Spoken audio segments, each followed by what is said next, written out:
안녕하십니까. 자, 이번 강의에서는 제 3장이죠.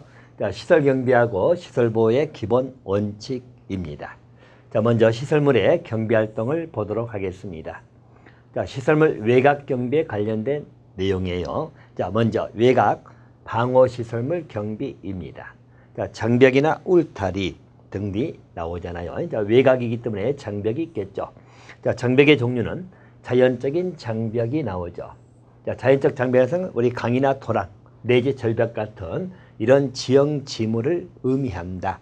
자연적 생선의 특성을 이용하는 것이 자연적 장벽. 자, 인공적 장벽은 우리가 만드는 거죠. 울타리나 철책 같은 거, 이런 것을 만든, 자, 그걸 방어시설을 인공적 장벽이라고 합니다. 뭐 자연적 장벽과 인공적 장벽이 있다라고 보시고요. 한 가지 특징은, 자, 인공적 장벽은 외부 침입에 대한 완벽한 예방이 힘들다고 나와 있죠.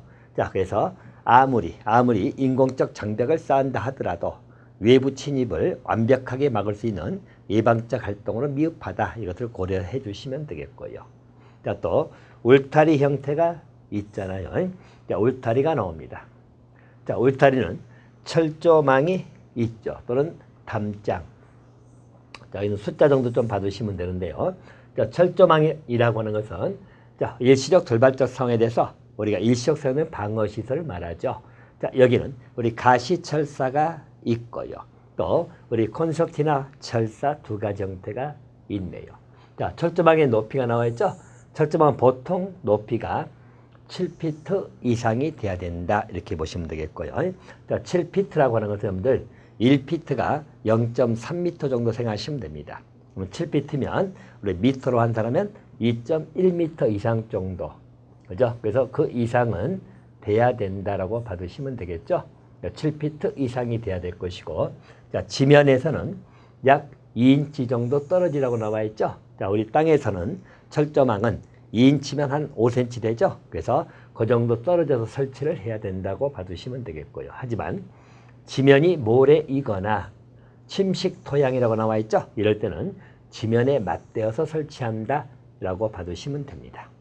자, 우리 철조망은 가시가 달린 그 가시 철사가 있고요. 또 콘서트나 철사라고 해가지고 육각형 모양으로 되어 있는 군부대에 사용하는 그런 철사가 콘서트나 철사입니다.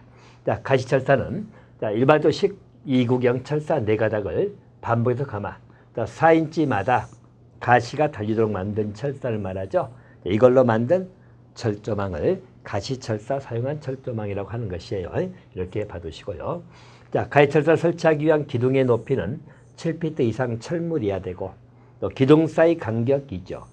6피트 이상은 떨어지게끔, 떨어져서는 아니 된다고 나와 있죠. 그래서 일반적으로 그 기둥들의 간격, 또 기둥의 높이입니다. 기둥의 높이는 기본적으로 7피트 이상이니까 2.1m 이상은 돼야 될 것이고요. 아울러서 기둥과 기둥 사이 간격은 6피트 이상을 떨어지게 해서는 아니 된다.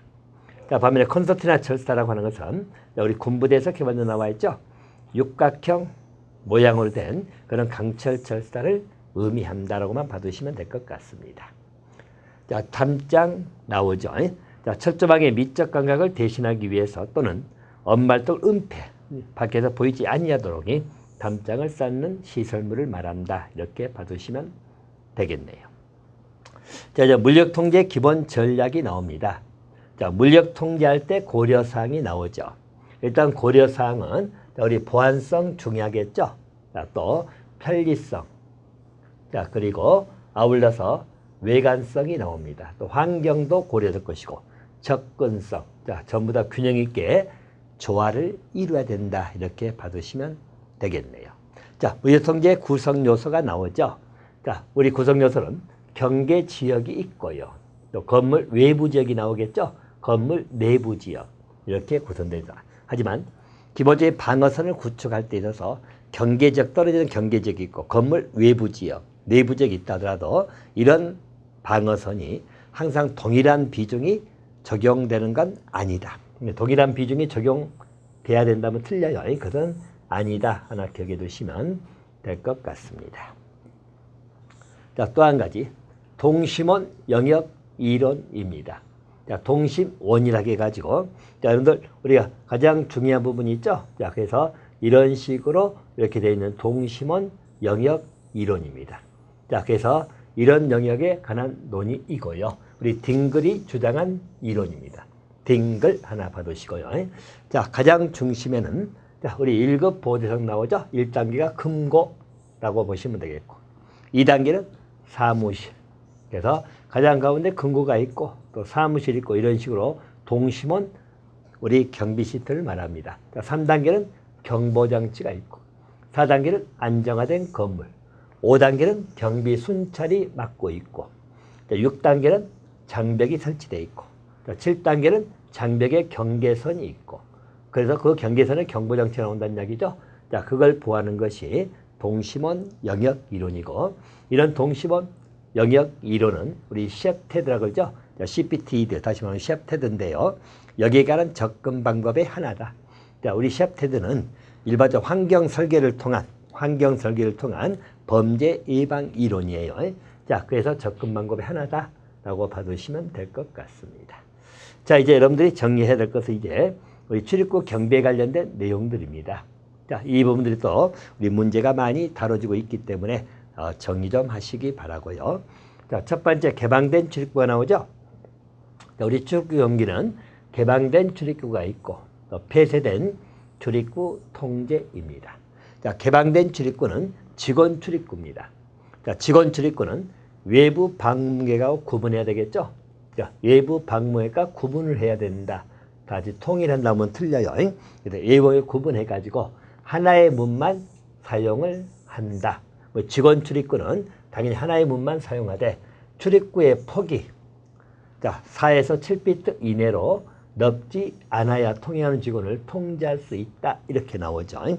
자, 그래서 일반적으로 18년 시험에도 나왔습니다만은 직원의 출입구는 하나의 문만 사용하고 출입구의 폭은 최대한 넓어야 한다. 자, 최대한 넓어야 한다면 틀렸죠? 최대한 넓어야 한다. 이렇게 나오면 틀린 지문이 되는 겁니다. 넓지 않아야 통제할 수 있다. 이렇게 봐두시면 되겠고요.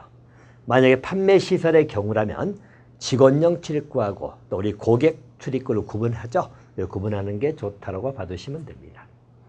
우리 차량 출입구입니다. 차량의 출입구는 가능한 넓어야 되겠죠. 차량이 왕복을 해야 되니까. 그래서 양복 통행을 즉 양방 통행을 기준으로 한다고 나와 있습니다. 그래서 차량 출입구는 양쪽이 같이 통행할 수 있도록 좀 넓어야 된다는 것을 고려를 해 주시면 되겠고요. 자, 반면에 비상시나 특별한 경우에는 일방으로만 통행할 수 있도록 제한할 수 있다. 자, 개방된 출입구 통제는 이렇게 하시면 되겠고요. 자, 폐쇄된 출입구 통제입니다. 자, 폐쇄된 출입구는 잠금 장치를 해놔야 되겠죠. 그래서 평상시에 자, 폐쇄된 외부 출입구는 비상시나 일정기만 사용하므로 자, 잠금 장치입니다. 어떠나네요. 자, 잠금 장치입니다. 즉시 확인 가능하도록 특수 제작하고 경보 장치를 설치해야 된다고 나와 있죠. 그래서 일반적으로 폐쇄된 출입구는 잠금 장치를 설치해야 된다. 이렇게 봐두시면 될 것 같습니다. 자, 또 한 가지 자, 수시 점검을 해야 한다는 의미입니다. 다시 말하면 일반적으로 폐쇄된 출입구가 현행 출입에 영향을 받지 않거나 일상적인 업무 함대에서 벗어난 곳에 위치했다고 나와 있죠. 이때는 자주 점검, 자, 수시로 점검을 해야 된다. 이렇게 봐두시면 될 것입니다. 자, 보통 우리 폐쇄된 출입구에 관한 문제도 물어보는 게 자, 우리 개방된 출입구는 경비 대상에서 중요한 기능을 하지만 자, 폐쇄된 출입구는 예를 들어서 우리 경비 대상에서 제외가 된다. 자, 이렇게 나오면 이것도 틀려요. 폐쇄된 출입구라도 수시로 점검하기 때문에 일반적으로 경비 대상에서 제외가 된다. 그러면 잘못된 지문이 됩니다. 자, 또는 일반적으로 우리 폐쇄된 출입구는 자, 말 그대로 우리 경비가 필요 없다. 그렇게 나와도 틀리겠죠. 다시 말하면 일반적으로 우리 폐쇄된 출입구는 확인할 필요가 없다. 그러니까 확인이 필요가 없다. 이것도 틀린 지문이 되는 것이에요. 다시 말하면 개방된 출입구는 경비 대상에 들어가지만 폐쇄된 출입구는 경비 대상에 제외된다. 그러면 틀린 지문이 될 것이고 또 폐쇄된 출입구도 수시로 점검하고 확인을 해야 된다. 그 취지로 봐두시면 되겠습니다. 자, 기타 출입구도 통제를 해야 되겠죠. 자, 기타 출입구는 여러분들 일반적으로 우리 하수구라든가 또 창문, 배수시설, 뭐 쓰레기 투하구 또는 맨홀 뚜껑 또는 주차용 엘리베이터 등이죠. 자, 그래서 이런 것들도 경비 계획을 세워야 된다. 이렇게 봐두시기 바라요. 우리 영화 같은 거 보게 되면 뭐 맨홀 뚜껑 열고 출입한다든가 또는 일반적으로 쓰레기 투척하는 장소를 타고 올라온다든가 기타 등등의 우리 범죄에 관한 영화들 내용 보면 그렇게 나오잖아요. 그런 출입구도 통제를 해야 된다. 출입구 경비는 이렇게 정돈해 주시면 되겠고요. 자, 건물 경비입니다.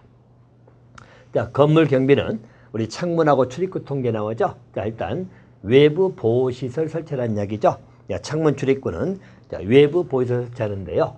일단 창문과 출입구가 지상에서 18피트 이내 있거나 자, 18피트면 여러분들 0.3을 곱하니까 5.4m 정도 되겠죠. 그 이내에 있거나 또 96평방인치 이상 크기죠. 이때는 외부 공격의 목표가 될 수 있다는 이야기죠. 그래서 창살, 철망 같은 외부 보조시설을 설치를 해야 된다. 이렇게 봐두시면 되겠고요.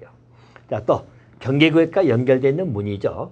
자, 이 경계구역하고 연결되어 있는 문입니다. 당연히 견고한 구조물이라든가 내진 잠금장치죠. 그걸로 구성이 되어야 한다. 이렇게 봐두시면 되겠고요. 또 긴급 목적을 위해서 만든 비상출입문이죠. 자, 이 경우도 일반적으로 특별한 장치를 설치해가지고 자, 문제는 그런 비상출입문은 평상시에는 잠겨 있어야 합니다. 비상출입문이기 때문에 평상시에는 잠겨 있어야 된다. 이렇게 봐두세요. 자, 근데 우리 시험에서도 20년 내지 19년 시험에 나온 거죠. 비상출입문은 평상시에는 개방돼 있어야 된다. 그럼 틀렸겠죠? 개방돼 있다면 틀려요. 평상시에는 잠겨 있어야 된다. 그것 하나 고려를 해두시면 될 것 같습니다.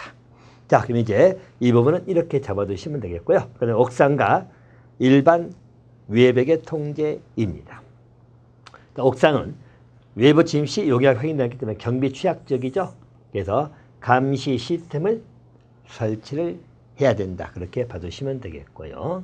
아울러서 일반 외벽입니다. 자, 일반 외벽도 주기적인 순찰 통해 가지고 자, 기본적으로 우리 일반 외벽을 타고 침입할 수 있는 혹시 그런 경우도 있을 수 있기 때문에 감지기 설치를 해야 된다라고 봐두시면 될 것 같습니다.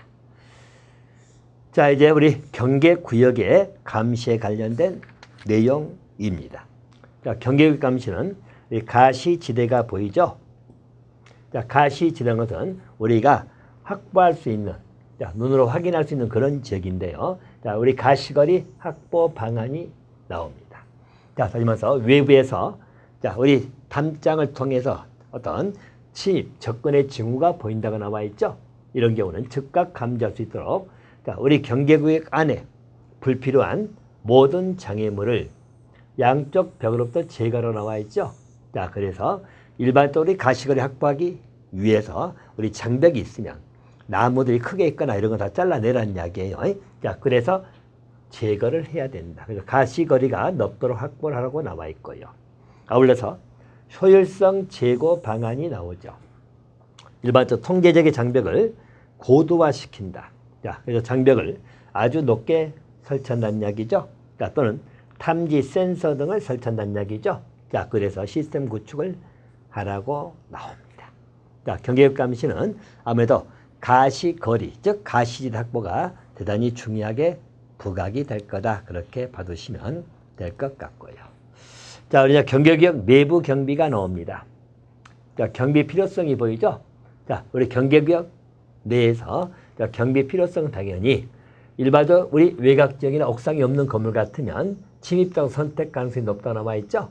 자, 그래서 조명이나 보안 등 상태라든가 또는 인접 건물과 거리 또는 주차장 통제 등 반드시 경비활동 대상으로서 고려를 해야 된다. 그렇게 잡아두시면 되겠고요. 자, 주차구역의 경비 요령입니다. 자, 이번 점들 첫째는 엄격한 차량 통제가 이루어져야 되겠죠. 자, 근데 주차지역은 우리 범죄 활동의 대상으로 이용되기 때문에 자, 우리 정기적 순찰 활동이 강화가 돼야 된다고 봐두시면 되겠고요. 자, 주차구역 설정입니다. 이 주차구역은 자, 직원 차량, 고객 차량, 방문 차량으로 구분한다고 나와 있죠. 그래서 통합한다면 틀리다. 그래서 우리가 어느 지역을 가더라도 직원들만 주차하는 구역 또는 고객 주차 차량 또는 방문 차량 이게 구별해 가지고 설치를 하라는 이야기입니다. 또 한 가지, 경계구역이 고용인하고 방문객이죠. 주차지역과 인접해 있다 나오죠. 이럴 때는 담장을 설치하라고 나와 있죠. 그래서 주차지역을 격리시켜라 라고 봐주시면 됩니다. 자, 반면에 적재 화물 차량입니다. 자, 우리 화물 차량에 화물이 적재가 됐다는 이야기죠. 그럼 화물 도난 등을 방지해야 되겠죠. 자, 그래서 경비강을 위해서 경계구역 내에 주차시켜서 안전장치를 확인하고 정기적 순찰 시스템 나와 있죠. 화물을 적재하고 있다면, 자, 트레일러는 차가 움직이기 전에 문을 열 수 없도록 벽 가까이 주차하거나 또는 차 뒷부분끼리 붙여놓는다. 그래서 여러분들 화물 적재 차량은 차 뒷부분에 붙여놓으면 뒤에 적재함을 열 수가 없잖아요. 그래서 그렇게 적재함을 보호하기 위해서 벽 가까이 주차하거나 또는 우리 화물차끼리 우리 뒷부분을 붙여서 주차해라. 자, 그런 방법을 제시하고 있습니다. 자, 이제 경비 조명에 관련된 내용입니다. 자, 일반적으로 우리 야간의 경계구역이나 침입우를 사전에 포기하도록 심리적 압박작용이죠. 또 경비원의 가시성을 확보하고자 우리 경비 조명 등이 설치가 되는 것이죠. 자, 먼저 경비 조명의 설치 시의 유의사항이 나오죠. 자, 우리 설계상의 유의사항이 나옵니다. 일반적으로 설계상 그 유의사항은 당연히 경비구역 내 우리 지역이나 건물이죠. 자, 거기에 경비를 집중할 수 있도록 설계가 해야 될 것이고요. 또 한 가지는 우리 경비 조명으로 인해 가지고 사생활 침해가 이루어지지 않도록 유의를 해야 되겠죠. 자, 또 조명의 강도나 각도, 색깔 등을 전부 다 조정을 해야 될 것인데요. 첫째, 그림자가 생기지 아니어야 된다는 이야기죠.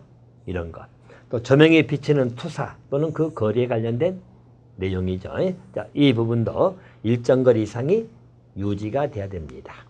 자, 이제 우리 경비 조명에 관련돼 가지고 여러분들 기본적으로 우리 조명 등의 종류를 물어보는 문제 이게 한 번씩 좀 다뤄지기 때문에 특징만 좀 여러분들이 기억을 좀 해두시면 될 것 같습니다. 자, 첫 번째는 우리 조명 등 종류에 관련돼 가지고는 백열등, 또 가스 방전등, 또 석영등 이렇게 나오죠. 자, 각 특징만 좀 정리를 해두시면 되겠고요. 자, 가장 일반적인 형태가 백열등입니다. 자, 백열등은 가장 많이 쓰이는 것이죠. 그러니까 가장 광범위하게 이용됩니다. 백열등의 특징은 수명이 짧다는 게 단점이다. 이렇게 봐두시고요. 자, 가스 방전등입니다. 여기는 외곽 경비 조명으로 적합하다 나와 있죠. 외곽 경비 조명은 가스 방전등이 적합하다. 하지만 단점이 일반적으로 우리 빛을 발할 때까지는 3분 정도 시간이 걸린다는 것이 단점이라고 나옵니다. 자, 여기서 이제 우리 가스 방전등은 수은등하고 나트륨 등이 나옵니다. 일단 여러분 수은등은 수푸입니다. 자, 수푸라는 것은 수은등은 푸른 빛을 방출한다는 것을 기억해 두시고 또 백열등보다는 백열등의 수명이 짧다 보니까 당연히 수명이 길겠죠. 자, 수푸, 자, 나노입니다. 자, 나트륨등은 노란색이죠. 그러니까 수푸, 나노 이렇게 기억해 놓으세요. 자, 그리고 안개가 많은 지역의 효과가 나트륨 등입니다. 가스 방전등은 수은등 그리고 나트륨 등. 자, 수은등은 푸른색, 수푸. 자, 나트륨 등은 보통 노란색이죠. 노란색이. 자, 보면 석영등입니다. 자, 석영등은 석화입니다. 자, 다시 말해서 일반적으로 석영등은 하얀 빛을 띈다고 나와 있죠. 이렇게 봐두시면 되겠고요. 자, 석영등은 주로 우리 강한 빛을 내기 때문에 경계구역이나 사고 발생, 다발 지역에 유용하다. 그런 취지로 봐두시면 될 것 같습니다. 자, 우리 경비 조명 등의 이제 형태에 관한 논의입니다. 자, 가로등도 있고요. 투강 조명등, 또 프레넬 등, 내진 탐사등 등이 나오는데요. 일단 가로등입니다.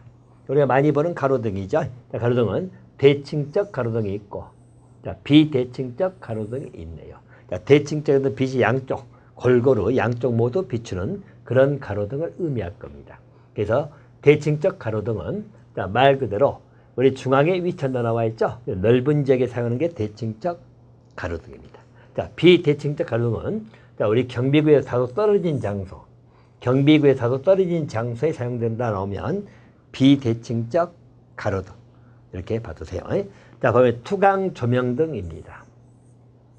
자, 투강 조명등은 주로 이제 여러 각도에서 일정한 방향이라고 나와 있죠. 그래서 강한 빛을 비춰가지고 대상을 뚜렷하게 드러내게 하는 조명등, 이 표현을 기억하세요. 그러니까 대상을 뚜렷하게 드러내는 조명등을 말합니다.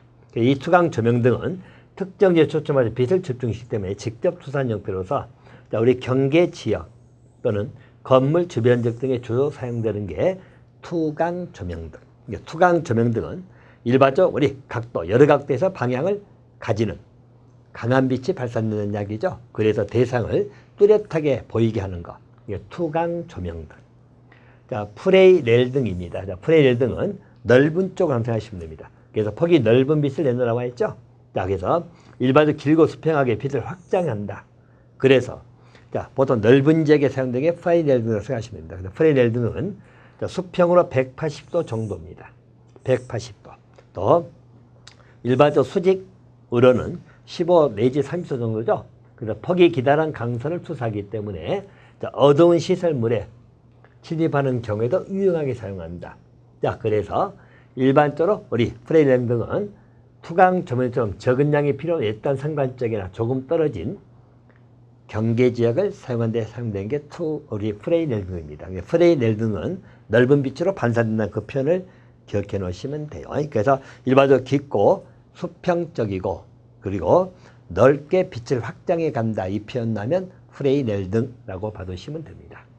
자, 탐조등은 여러분 우리 선박 같은 경우는 탐조등 킨다는 말 들어봤죠? 자, 이건 특정 지점에 강력한 빛을 발산한다. 이 표현을 기억하세요. 특정 지점에 강력한 빛을 발산한다는 것을 기억해 두시고 또 하나의 특징은 보통 외딴 곳이나 소형 선박 보이죠? 이런 데서 시설물에 쉽게 접근할 수 있도록 그 비추는 그 조명을 탐조등 이렇게 봐두시면 됩니다. 탐조등 정리하시면 돼요. 자, 이제 경비 조명의 설치 구분으로 넘어갑니다. 자, 우리 경비 조명은 네 가지 형태가 나오는데요. 자, 상시 조명이 있고요. 또 예비 조명, 또 이동 조명, 그리고 비상 조명입니다. 자, 네 가지 형태 설치 구분이 나옵니다. 자, 이분 여러분 상시 조명이라는 것은 주로 교정기관에서 사용한다 나와 있죠. 교정기관에서 주로 이용되는 게 상시 조명이다 라고 봐두시고요. 자, 예비 조명이라는 것은 자, 아마도 우리 상시 조명 시스템이 작동이 안 될 경우를 대비해서 예비니까 그래서 주로 우범적이나 순찰 지역 등이 나오죠. 이럴 때 유용해서 하는 게 예비 조명입니다. 자, 그러면 이동 조명은 휴대가 가능한 조명장치다. 휴대 가능한 조명장치다. 그 표현을 기억해 놓으시고요.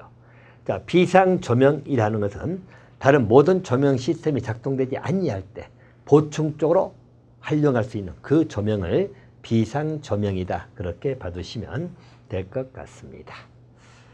자, 또 한 가지. 자, 우리 출구나 통로의 경비 조명이 나옵니다. 자, 출입구나 내부 통로 나오죠. 신분 확인도 해야 될 것이고 물품 점검을 해야 하기 때문에 조명 설치에 유의해야 됩니다. 여기 숫자 개념 하나 기억할 건데요. 자, 우리 보행자 출입구입니다.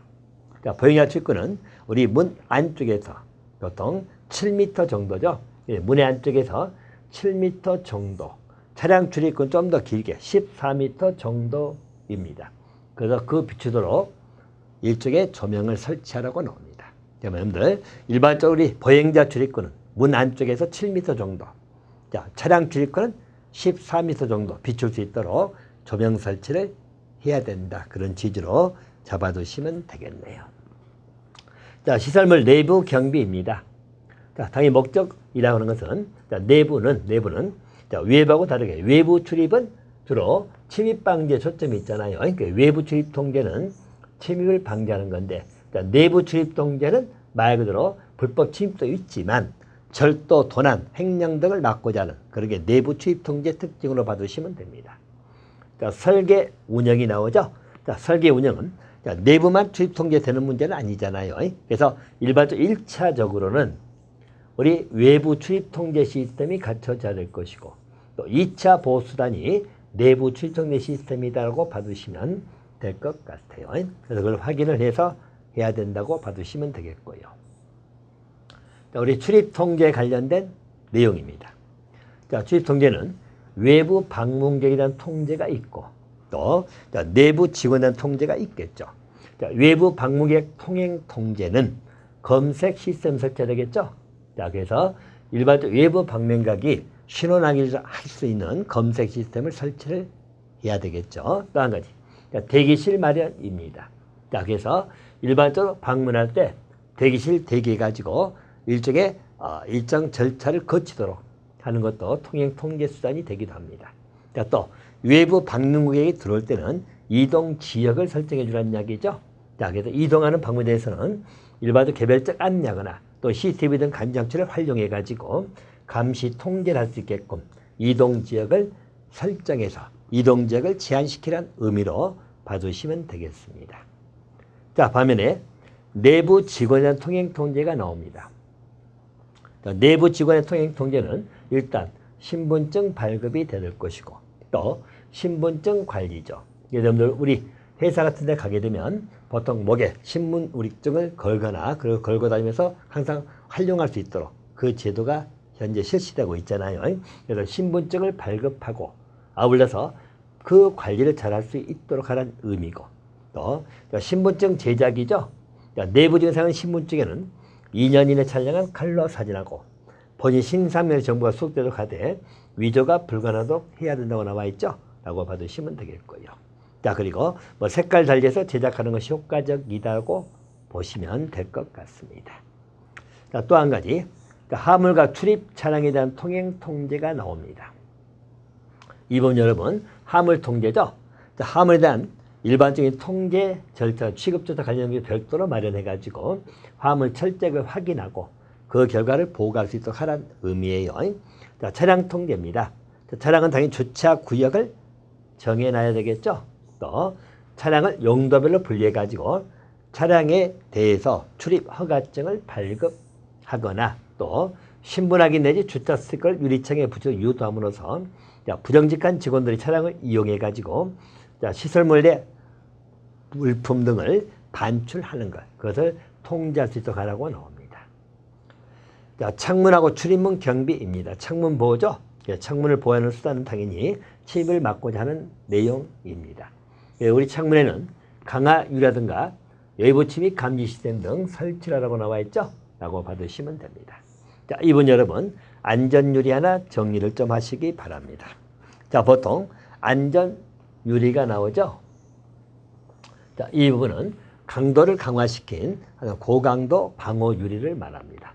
안전유리 설치 목적이 나오죠. 자, 당연히 침입시설을 차단시켜가지고 시간적 여유를 주는데 효과가 있다는 이야기죠. 그래서 안전유리를 미간을 유지하면서도 침입시설 효과적 차단시켜가지고 우리 경비원, 내 경비가 출동할 수 있는 시간적 여유를 마련하는 데 목적이 있다. 자, 안전유리 장단점이 나오죠.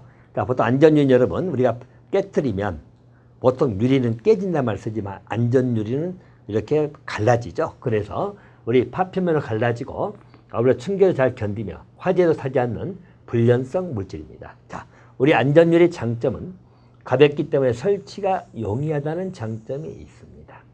자, 기억해 두시고 대신 단점은 일반 유리에서 너무 비싸죠. 비싸다는 단점이 있다. 그러면 안전유리에 관해서 여러분들 보통 틀리게 잘 나오는 게 안전유리는 가격이 저렴하다. 자, 가격이 싸다는 이야기죠. 자, 그러면 보통 가격이 저렴하다 이렇게 나오면 이건 여러분 틀린 질문이 되는 겁니다. 그죠? 그래서 안전유리는 가격이 비싸다는 단점이 있다. 대신 장점은 설치가 용이하다. 설치가 용이하지만 일반적으로 가격은 비싸다. 그렇게 기억해 두시면 됩니다. 자, 이중 안전유리가 나오죠. 이중 안전유리는 아마도 뛰어난 방음 효과 나오잖아요. 자, 그리고 일반 유리하고 동일한 두께를 가지기 때문에 건물 외벽이나 천장, 바닥, 내부창, 쇼 윈도에 널리 사용하는 게 이중 안전유리다 이렇게 봐두시면 됩니다. 자, 또 한 가지 창살이라고 나오죠. 차폐 시설 설치입니다. 자, 창살이지요. 자, 일반적으로 우리 창문 같은 거 지금 단독주택 같은 건 잘 보이지 않습니다만은 그 단독주택에 창문이 있으면 창문 열고 들어올 수 있기 때문에 일반적으로 창살 설치를 하잖아요. 일명 차폐 시설입니다. 그래서 방어 기능이 뛰어나다. 그런 장점이 있다. 라고 봐두시면 됩니다. 자, 출입문 경비가 나옵니다. 자, 전제 조건이 나오죠. 자, 출입문 경비에 관한 것은 자, 우리 적정에서 배치하기 위해서 모든 출입문에 대한 안전성, 중요성을 조사한 결과 토대로 경비인력 내지는 우리 장비를 어느 정도 배치할 것인가. 자, 그런 조사 분석 필요성이 있다고 나옵니다. 자, 출입구 조문입니다. 자, 일단 출입문은 가장 공격을 받기 쉬운 내부 중 하나죠. 그래서 목재는 가급적이면 피하고 견고하고 내구성 같은 재질을 사용해가지고 방어 능력을 강화시킨다라고 봐주시면 될 것 같고요. 자, 출입문의 통행 절차가 나오죠. 자, 직원들은 허용된 출입문만을 통해서 통행하도록 해야 될 것이고, 자, 비상사태 발생 시에는 모든 출입문이 비상구로 활용될 수 있도록 자, 비상등, 비상벨, 또 경보장치를 설치해야 한다고 나옵니다. 또 화재 발생 시에는 자, 비상구로 사용되는 문이죠. 자, 시야에 잘 포착되도록 해야 됩니다. 자, 그래서 일반적으로 비상구로 사용되는 것은 시야에 잘 들어야 되겠죠. 그것을 확보를 하라는 의미입니다. 또 자주 사용하지 않는 창고 문이라 하더라도 대비 관리가 항상 중요하게 따라와야 된다. 이렇게 봐두시면 될 것 같습니다. 자, 또 한 가지 중요 지역의 출입문 관리가 나오죠. 자, 보안성을 위한 시설물 내에서 통신 장비 또는 컴퓨터 전사실 당연히 자, 일반적 출입문 설치해야 될 것이고 오작동 발생되는 안전장치 강화하고 출입 대상자가 용이하게 접촉할 수 있도록 출입문이 고안돼 나온다고 했죠. 고안돼야 된다고 나옵니다. 이렇게 봐두시고요. 또 사무지역의 출입문 관리가 나오죠. 역시 일반적 사무 출입문은 출입이 빈번하게 이루어지기 때문에 자, 보안성 또 내구성 다 갖춰야 되겠죠. 라고 봐두시면 되겠고요. 자, 출입문의 잠금 관리입니다. 자, 각 출입문에 들어가는 지역의 중요성 내진 중에서 경비 계획을 분리해가지고 보다 엄격한 경비 시스템이 필요할 수 있도록 자, 잠금을 철저하게 고려 운영되다 나오죠. 라고 받으시면 되겠고요. 자, 그래서 일반적으로 보안을 너무 강조해버리면 출입이 어려울 수도 있고 또 출입자의 편리성 측면을 우리 고려해버리면 보안성이 떨어질 수 있겠죠. 그래서 상호 조화를 할 수 있도록 잠금 장치를 행해야 한다고 나옵니다. 자, 그래서 출입문의 관리에 관한 문제는 이렇게 정리 좀 해두시면 될 것 같고요. 자, 이제 자물쇠 부분, 자, 이 부분 여러분 다음 강에서 이어가도록 하겠습니다.